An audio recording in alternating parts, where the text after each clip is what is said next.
আমার ভাই মুহাদ্দিস রফিকুল্লাহ আফসারী একজন ওয়াইজিন, এখানে বাংলোটা মাদ্রাসায় সম্ভবত তিনি উস্তাদ। তিনি একটা ভিডিও দিয়েছেন, সেখানে তিনি তার দুইজনকে লক্ষ্য করে বলছেন, আমি মরে গেলে তোমরা আমার লাশটা বেশি দেরি করাইও না। এটা হাদিসে আছে কিন্তু। আমার ছেলে রাফিউল্লাহ এবং অলিউল্লাহকে বলছি, প্রিয় সন্তান, আমি মারা গেলে যথাসময়ে আমাকে কবর দিবে, কারণ আমি যদি জান্নাতি হই কবরে আমার খানার প্রস্তুত আছে, আর যদি জাহান্নামী হই কবরে আমার মায়ের প্রস্তুত আছে। তোমাদেরকে আমি অনেক কষ্ট করে যত্ন করে আদর দিয়ে বড় করেছি আমার কবর নিয়ে, মৃত্যু নিয়ে, এগুলো নিয়ে যাতে তোমরা কোনো টালবাহানা না করো। হে প্রিয় সন্তান, আমাকে যথাসময়ে কবর দিও, আমার লাশ নিয়ে টালবাহানা করিও না। যে তিনটা কাজ তাড়াতাড়ি করো, তার মধ্যে একটা হলো মানুষ মারা গেলে তাড়াতাড়ি লাশ দাফন করো। এভাবে তার সন্তানকে লক্ষ্য করে একটা ভিডিও দিছে। এর উদ্দেশ্য হইল তার এই বার্তা সন্তানদেরকে দেওয়া এবং অন্যদেরকেও বিষয়টা কি জানিয়ে দেওয়া, যে কেউ মারা গেলে যেন লাশ দেরি করা না হয়, বেশি দেরি করা না হয়। কিছু ভাইয়েরা ওইটাকে নিজের গায়ে টেনে নিয়েছে, নাই না উল্টা ব্যাখ্যা করছে। অনেক সময় আসে না, মারা গেলে 2 দিন 3 দিন 4 দিন 5 দিন কেউ কেউ দেরি করে, আসে না প্রয়োজন ছাড়া। রসুল সাল্লাল্লাহু আলাইহি সাল্লামের লাশ দাফন হইতে 3 দিন দেরি হয়েছে, কিন্তু সেটা বিনা প্রয়োজনে না, সেটা প্রয়োজন ছিল। কারণ সেখানে রসুল সাল্লাল্লাহু আলাইহি সাল্লামের পরে খলিফা কে হবে, এটা রসুলের লাশ উপরে রেখা নির্ধারণ করে তারপরে রসুলের লাশ দাফন করা হয়েছে। জানাজা হয়েছে ব্যক্তিগতভাবে, এক একজন এক একভাবে জানাজা দিয়েছে। তাহলে এটা তো একটা ভালো বার্তা। এখন কিছু বাইরে একটা নিজের গায়ে টাইনে নিয়ে, আমি 3-4টা ভিডিও দেখলাম, আমার ভাইকে এমনভাবে হুমকি দিচ্ছে যে তোমার গাড়ি থাকবে তুমি নাই, তারপর তোমাকে মেরে ফেলবো, কেটে ফেলবো, খেয়ে ফেলবো, এইভাবে হুমকি দিচ্ছে।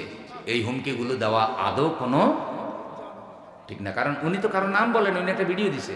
যদি আপনাদের মনে কষ্টও লাগে, আপনারা পাল্টা ভদ্রভাবে বলতে পারেন যে না ভাই এভাবে না, এভাবে না। আর উনি যদি কারো নাম বলতো, ইশারা করতো, তাহলে আপনি দোষ ধরতে পারতেন। হাদিসে আছে মানুষ মরে গেলে তাড়াতাড়ি কি করো, দাফন করো। তো এটা তো ব্যাখ্যা, এটা উনি এটা কথাটা বলেছেন।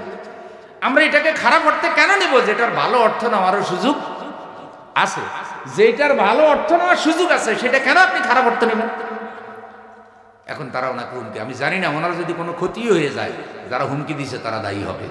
আমরা প্রশাসনকে বলে রাখি ওনার ব্যাপারে সতর্ক দৃষ্টি রাখবেন। কারণ ইতিমধ্যে ওনাকে এমন কথা বলা হয়েছে, গাড়ি থাকবে তুমি থাকবে না, তোমাকে মানে টুকরা টুকরা করে ফেলবো, তোমার হাড্ডুগুটি মেরে ফেলবো, তোমার মাথা ভেঙে ফেলবো। এবং যে ধরনের বাজে কথা আলেমদেরকে তারা বলতেছে, আলেমরা ধর্ম বুঝে না, আলেমরা কাঠমোল্লা, আলেমরা ধর্ম ব্যবসায়ী, আলেমরা সমাজ বিভোগ, মানে আলেম অপমান করা যেন ওদের কাছে একটা ক্রেডিট হয়ে গেছে। আমরা এটা স্বীকার করি, সব আলেম সমান না, আলেমদের মধ্যেও কিছু ভুল ত্রুটি থাকতে, ভাই মানুষ সব সমান নেই।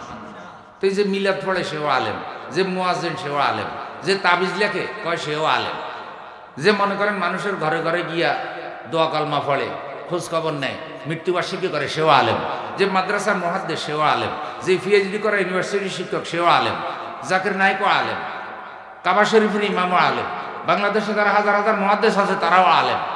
আবার আমাদের দেশে মুন্সি যারা, তাদেরকে তো জনগণ আলেম বলে। মুন্সিদের অবদান কি নাই ইসলামের জন্য? যার যার অবস্থার আলোকে সবারই তো অবদান আছে। আপনি নিজের গায়ের উপরে টেনে নিয়ে একজন আলেমকে বাবু অপমান করবেন, মনে রাখবেন আপনারও তো আল্লাহর কাছে বিচার। আপনি পাল্টা একটা ভদ্র ভিডিও বানান, ওনার ভিডিও বিকল্প, যে না এখানে এই কথা বলা আছে, এখানে ইসলামের ব্যাপারে এই কথা বলা আছে, আপনার এই কথার জবাব এটা।